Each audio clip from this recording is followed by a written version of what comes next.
Happy Thursday.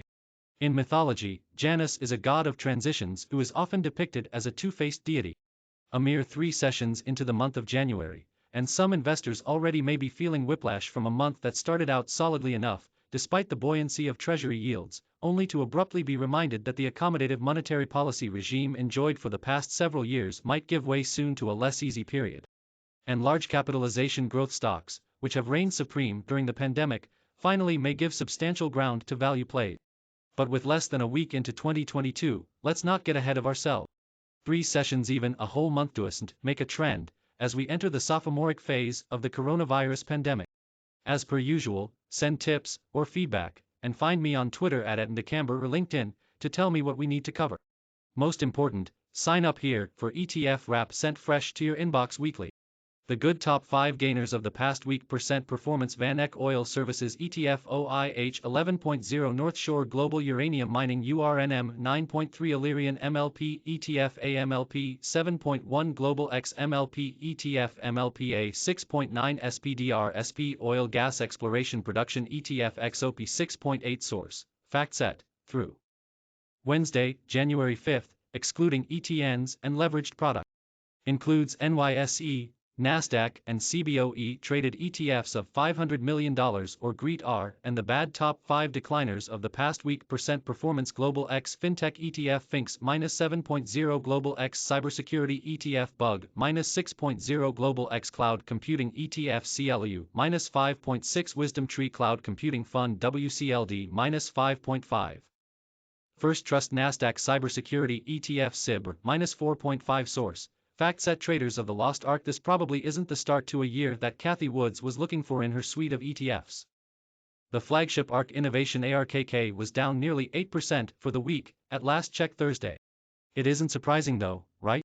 The basket of unprofitable tech and innovation-themed investments that make up her ETFs are withering in an environment that looks destined for higher rates that impact future borrowing costs, which investors should rightly discount. Wood did not immediately respond to a request for comment.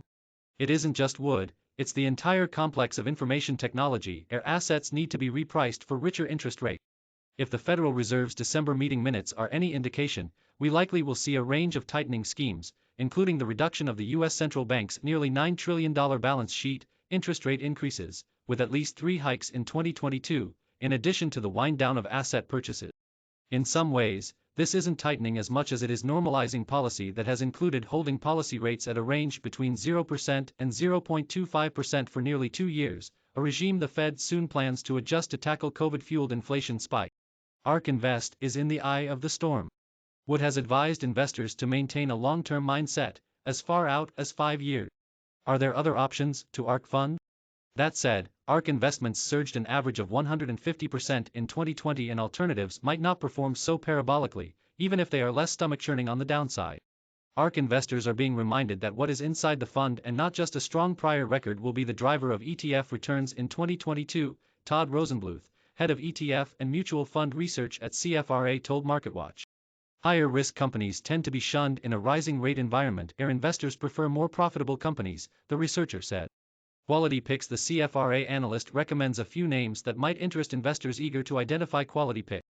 Fidelity Quality Factor ETF FQAL is down 2.6% in the first 4 trading days of 2022, but has risen nearly 28% over the past 12-month period. FQAL, referring to the fund's ticker, trades on the NYSE Arca platform and carries an expense ratio of 0.24%, which translates to a $2.40 annual expense for every $1,000 invested. The ETF tracks an index of large and mid-cap U.S. companies with an emphasis upon balance sheet measures, such as cash flow margin, return on invested capital, and investments are market cap weighted.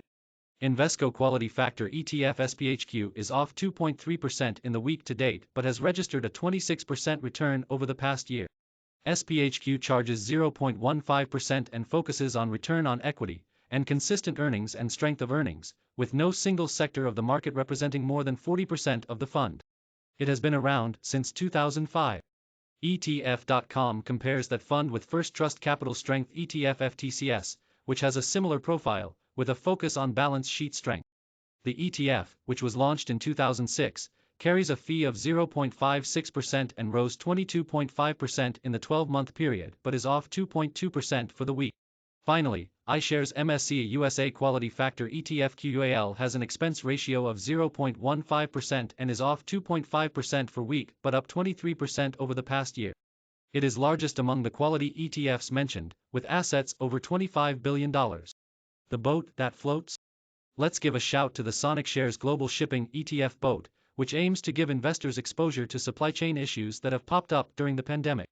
BOAT kicked off in August and is a passively managed ETF focused on water transportation. It is tiny at around $14 million in assets but is up 2.2% on the year and 12% over the past 3 months.